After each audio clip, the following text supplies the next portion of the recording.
agradecer a todos vocês que decidiram fazer esse encontro no Brasil. Eu penso que o companheiro da Lema é testemunha de quantas vezes nós discutimos a necessidade de criar, junto aos setores progressistas, aos setores de esquerda, aos setores socialistas, a ideia de construir um novo sonho, de construir uma nova utopia, de construir um novo pensamento econômico, de construir, por que não dizer, uma nova governança para os setores progressistas. Eu tive a oportunidade de ser presidente do Brasil durante 8 anos e de conviver com quase todos os governos dos países de todo o mundo. E a impressão que eu tive quando surgiu a crise do subprime, em primeiro lugar, em 2007, final de 2007, depois com a quebra do Lehman Brothers em 2008, a impressão que eu tive é que o mundo não tinha governo. A impressão que eu tive é que nesses tantos anos de paz que o mundo passou, sobretudo nos países mais ricos, a governança foi terceirizada. E os dirigentes políticos eleitos para dirigir, para tomar posições, se subordinaram à terceirização dos burocratas. Eu digo isso porque participei de todas as reuniões do G8, participei até 2010 das reuniões do G20, e foi exatamente nas reuniões do G20 que eu descobri a carência de lideranças políticas para tomar decisão na hora de crise. Na hora de uma crise, a decisão é eminentemente política e a decisão não é técnica. Eu lembro da Lema, não sei se você estava presente, numa reunião última que nós fizemos no Palácio de Moncloa, com o companheiro Zapatero, estava presente outros companheiros da Grécia, estava presente o companheiro Sócrates de Portugal, estava presente o ex-primeiro-ministro Felipe González, e a gente discutia a necessidade dos partidos socialistas, que eram muito poucos naquele momento, que governavam o país da Europa, tinha Portugal, tinha Espanha, tinha Grécia, que fizessem um discurso explicando para o povo a razão da crise, que não aceitasse aquilo que a imprensa vinha dizendo, que a crise era culpa dos socialistas portugueses, dos socialistas espanhóis e dos socialistas gregos. Era preciso que as pessoas explicassem à população e não assumissem a responsabilidade. Eu não sei por que nenhum companheiro conseguiu fazer um discurso para explicar a origem da crise e não se defender da crise. O dado concreto é que a crise não teve solução até agora. O dado concreto é que ela tem causado problemas em vários países do mundo, uns sofrendo mais, outros sofrendo menos. E mesmo aqui no Brasil, é importante lembrar que eu fui a Copenhague em 2008, quando nós conquistamos as Olimpíadas, e eu lembro do entusiasmo que eu falei, que falou o presidente do Banco Central do Brasil, dizendo que nós chegaríamos em 2016 a ser a sexta ou a quinta economia do mundo.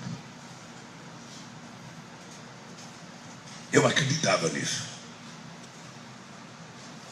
Eu tinha consciência que era possível o Brasil ter avançado mais.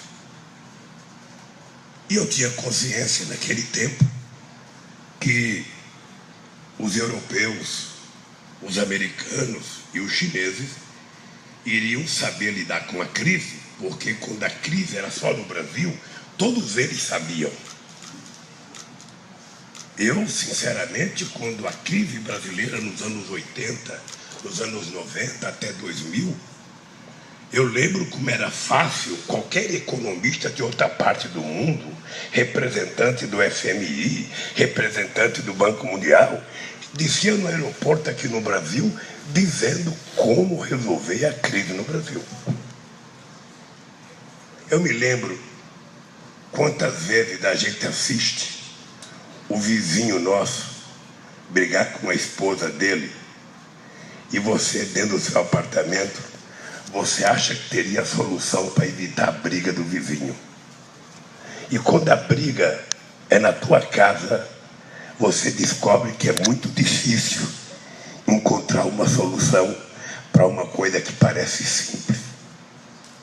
Na crise mundial, nós afirmávamos que a única forma de evitar que a crise perdurasse muito tempo era a gente evitar o protecionismo e era a gente não permitir que houvesse problema no comércio exterior.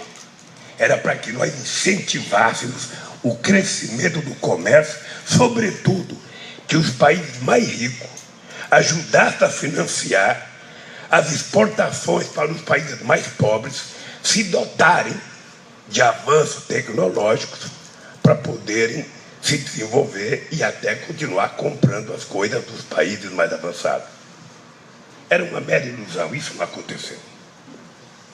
E hoje nós estamos diante de uma crise de desemprego sem precedentes. Eu acho que depois da crise de 29, nós nunca tivemos uma situação como a que nós temos hoje. Nós temos um mundo rico fracassado.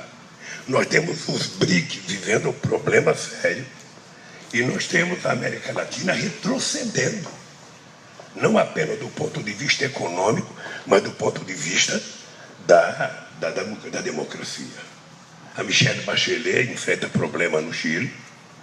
Nós vimos o que aconteceu com a Cristina na Argentina, inclusive quando os setores progressistas se dividem. Nós vimos o que está acontecendo no Equador, o que está acontecendo no Brasil, o que está acontecendo em vários outros lugares. E, portanto, nós temos que ter em conta que o Brasil vive o mais longo período de democracia dos seus 500 anos. Se a gente pegar 1985, quando foi eleito o primeiro presidente civil, depois do golpe militar, a gente terá 31 anos de democracia. Se a gente pegar a aprovação da Constituição em 88, nós teremos só 28 anos de democracia. E veja que a elite brasileira não suporta 28 anos de democracia. Não suporta. Ela não suporta a perspectiva de um partido, ou o PT, ou um partido progressista, continuar governando o Brasil. É insuportável. E é bom lembrar, e vocês levarem na cabeça de vocês, que aqui no Brasil, nesse momento, não existe partido de oposição. Existe uma imprensa ideologicamente definida, não é aquela imprensa que faz a crítica e a posição política via editorial, mas que na informação é correta, é honesta. Não. Aqui, eles fazem política na primeira página e na última. Até nos obituários, eles fazem política. Ou seja, tal é a necessidade de criminalizar o PT, criminalizar os setores progressistas, e agora estão querendo até criminalizar a parte mais progressista do movimento sindical. É importante que a gente tenha em conta que o Brasil é um país um pouco estranho, tem uma elite muito estranha. Nós fomos o último país da América Latina a abolir a escravidão, se não me falha a memória. O Dulce falou um pouco sobre isso. Nós fomos o último a mulher conquistar o direito de voto. Nós fomos o último a abolir a independência. E para a gente deixar os argentinos felizes e os intelectuais brasileiros que governaram esse país triste, a gente lembra que em 1918 a Argentina já estava passando pela sua primeira reforma universitária. E o Brasil só foi ter a sua primeira universidade em 1922. 400 anos depois de descoberta. A República Dominicana da Lema teve apenas 15 anos depois, já teve uma universidade. O Peru, em 1550, já tinha universidade. A do Brasil foi só em 1922. Isso demonstra o quanto uma parte da elite econômica desse país e da elite política foi perversa com relação a permitir a subida de um degrau das pessoas mais pobres. Durante um século, o Brasil só conseguiu colocar 3,5 milhões de jovens na universidade. Durante um século. Ou seja, a Argentina tem quase 40% ou mais de jovens de 18 a 24 anos na universidade. O Chile tem mais de 40% de jovens de 18 a 24 anos na universidade.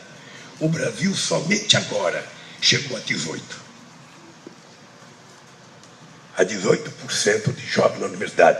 Isso porque nós conseguimos, em 12 anos, dobrar o número de estudantes universitários no país. Só para vocês entenderem o que está em jogo nesse país nesse momento.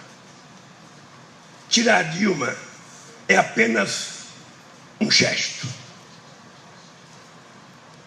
Tirar a Dilma do jeito que eles querem tirar é o maior ato de ilegalidade feito a partir da Revolução de 64, do golpe militar. Porque no golpe militar eles tinham alguns argumentos de que o presidente era comunista, de que o presidente tinha proposto uma reforma agrária à margem de todas as rodovias brasileiras, de que no tempo da Guerra Fria o comunismo estava avançando nesse país, que portanto era preciso derrubar a esquerda para acabar com a corrupção. O argumento é sempre o mesmo: acabar com a corrupção. Foi assim que Hitler cresceu, foi assim que Mussolini cresceu, e assim que a direita cresce em todos os países da América Latina.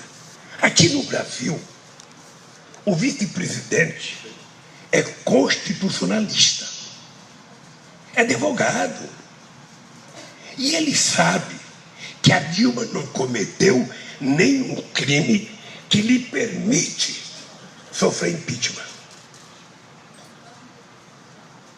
Mesmo assim, eles resolveram tomar uma decisão política.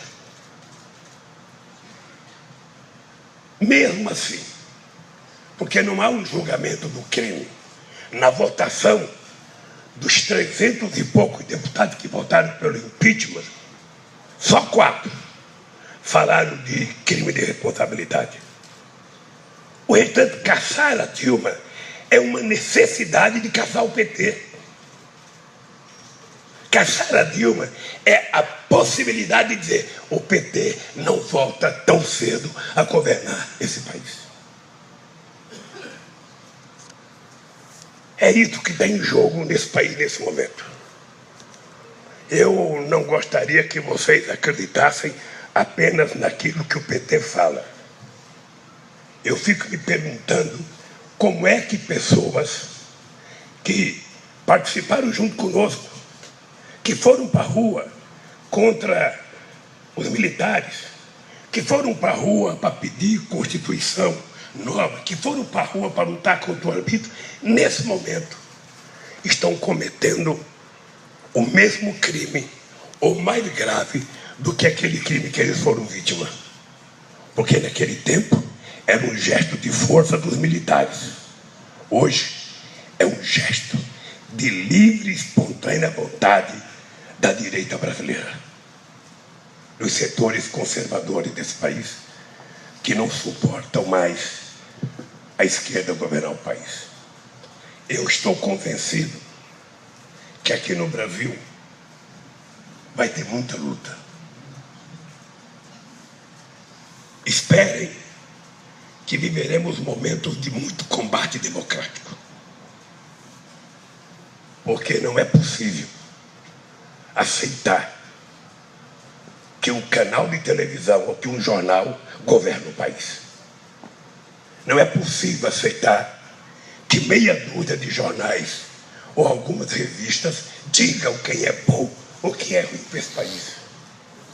Quem tem que dizer isso é o povo brasileiro.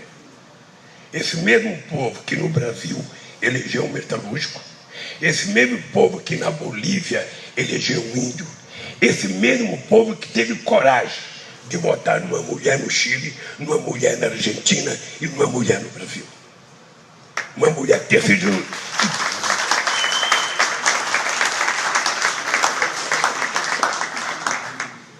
Então, companheiros e companheiras, eu estou falando coisas que vocês já viveram nos países de vocês.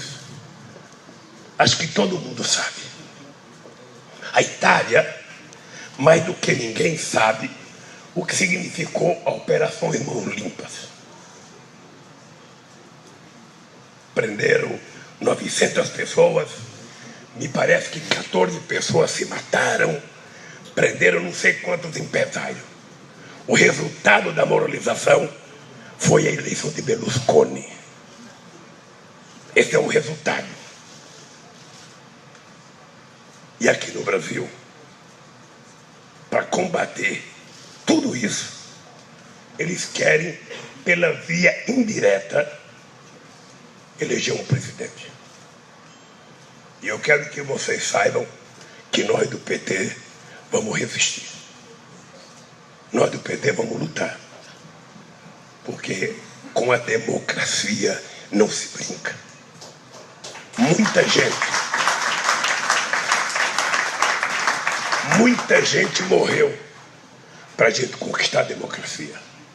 Jovens, velhos, comunistas, operários, muita gente, intelectuais, deram a vida para a gente chegar aonde nós chegamos.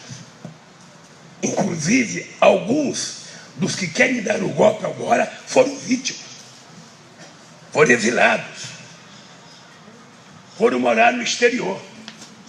E quando voltaram, e que eu pensava que estava consolidada a alma democrática dessa gente, eu sou frustrado vendo que eles estão pensando exatamente aquilo que os seus algozes pensavam há 30 anos atrás, há 40 anos atrás.